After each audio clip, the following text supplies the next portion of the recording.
ဆရာတို့ကရမိုင်းသင်ခန်းစာမှာ exercise number 7လည်းပြီးသွားပြီအဲ့တော့ဒီ exercise number 7တို့ဒီ exercise number 10တို့ကိုဆရာတို့လေ့လာတဲ့အခါမှာအဲ့ဆိုရမိုင်းသင်ခန်းစာ theory ရအသေးသေးသင်ခဲ့တဲ့ rule number 1ကနေပြီးတော့ rule number 12ထိနားလည်ထားဖို့လိုတယ်နော်အဲ့တော့ find the value of x 8တန်ဖိုးရှာပေးပါ for all possible values ဖြစ်နိုင်တဲ့တန်ဖိုးတွေအားလုံးရှာပေးရမယ် odd variable ဒီကိန်းရှင်8ရဲ့ဖြစ်နိုင်တဲ့တန်ဖိုးအားလုံးရှာပေးပါနံပါတ်1ဒီမှာရှိတယ်ဒါနံပါတ်2ဒါနံပါတ်3အတိအမှာကဒီနံပါတ်2ကတော့ခဏထားအောင်ဒီကောင်ကဒီမောကန်လောက်တင်ပြီးမှဒီကောင်သင်လို့ရမှာနံပါတ်2ကမပြောသေးဘူးနံပါတ်1နဲ့နံပါတ်3နဲ့ပဲအရင်ရှင်းအောင်မယ်အဲ့နံပါတ်1ကဒီမှာဘာလဲဆိုလို့ရှိရင်အဲ့တော့ h equal a plus b into c plus b လို့ဆရာတို့ပေးထားတယ်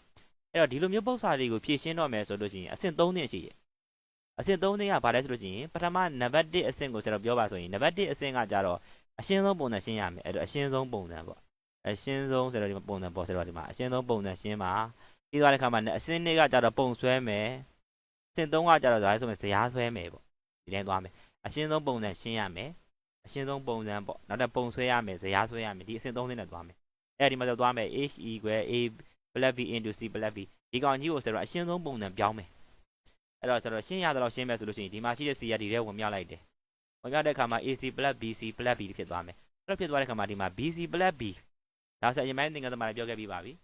ဒါလေးကိုဆရာတို့က rule number 10ကိုသုံးမယ်အဲ့တော့ rule number 10ကဘာပြောခဲ့လဲဆိုလို့ရှိရင် rule number 10ကကြတော့ a plus ab ဆိုလို့ရှိရင်ဒီမှာ a ပြန်ရတယ်ဒီမှာရှိတဲ့တူနေတဲ့ a ပြန်ရတာဟုတ်တူနေတဲ့ a ကိုပြန်ရတာဖြစ်ပါဒီမှာလဲဆရာတို့က bc plus b ဆိုရင် b တူတဲ့ b ပြန်ရပါမယ်တူတဲ့ b ပြန်ရတယ် rule number 10ကိုသုံးလိုက်တာပါအဲ့တော့ ac plus b အဲ့တော့ဆရာတို့ဒီမှာအရှင်းဆုံးပုံစံပြောင်းလိုက်ပါပြီအဲ့တော့သိရမှာဆရာတို့ဘာလဲဆိုလို့ရှိရင်အရှင်းဆုံးပုံစံပြောင်းပြီးသွားပါပြီဒါဆိုရင်ဒါလေးကအရှင်းဆုံးပုံစံဖြစ်သွားပြီအရှင်းဆုံးပုံစံအဆင့်1ပြည့်တယ်သွားပြီဆိုရင်သူ့ကိုပုံဆွဲမယ်အဲ့တော့ AC plus B ကိုပုံဆွဲမယ်ဆိုရင်ဒီမှာကြည့်လိုက်ပါနောက်ဆုံးမှာပေါက်ထားတဲ့ကမှာနောက်ဆုံးက OR gate ထဲဝင်သွားရမယ်ပေါင်းနေဆိုတော့ OR gate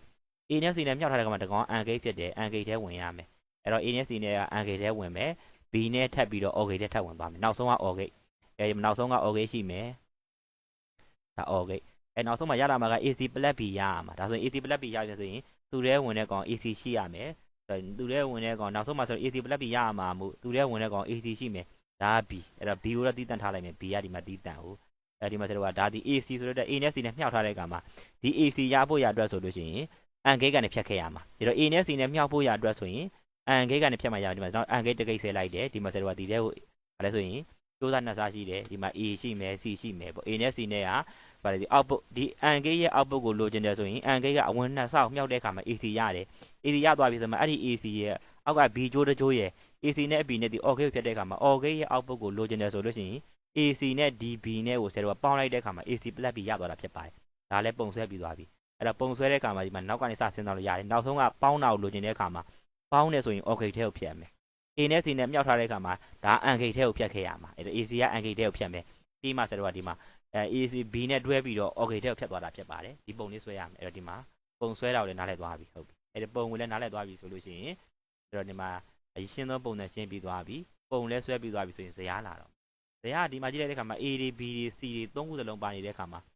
A B C သုံးခုပါတယ်ဆိုလို့ရှိရင်ဆရာဒီမှာ8စုံဆွဲရအောင်1ခု2ခု3ခု4ခု5ခု6ခု9ခု10ခု8စုံနဲ့သွားမယ်8ကြောင်းရှိမယ်အဲ့တော့ A ဆိုရင်ထုံးတဲ့အတိုင်းပဲ0 0 1 0 B ဆိုရင်ဒီမှာ A B နဲ့ C နဲ့ဘယ်ထောက်လဲဒီမှာ A ဆိုလို့ရှိရင်0 0 1 1B ဆိုလို့ရှိရင်0 1 0 1လို့ရှိတာဟုတ်အဲ့တော့ B ဆိုတာဒီမှာရှိတဲ့0 0 1 1ရဲ့နှစ်ဆအဲ့ဒါဒီမှာ0 0 1 1ဒါတစ်ဆသူ့ကိုထပ်ပွားလိုက်တဲ့အခါမှာ0 0 1 1ပြန်ရမယ်အဲ့ဒီမှာရှိတဲ့ C ကဒီမှာရှိတဲ့ D က0 1 0 1ပွားရမယ်အဲ့တော့ငွက်ရှိတာ0 1 0 1ဒါငွက်ရှိတာသူ့ကိုတစ်ခါထပ်ပွားတဲ့အခါမှာ0 1 0 1ရသွားပြီအဲ့တော့ AC ရှာမယ်အယောင်ပြောင်းလိုက်မယ် AC ကိုလိုချင်တယ်ဆိုရင်ဘာလုပ်မှာလဲ AC ကိုလိုချင်တယ်ဆိုရင်ဒါရှိတဲ့ A နဲ့ C နဲ့ဒါမြောက်ထားတာမို့0 0မြောက်တော့0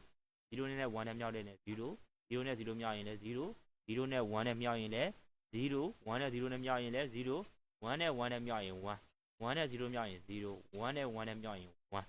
ဒီရရမှာဖြစ်တယ်ဒါ AC ပေါ့အဲ့ဒါ AC plus B အယောင်ပြောင်းလိုက်မယ် AC plus B ပေါ့ sorry ဒီမှာသိန်းလေးယူလိုက်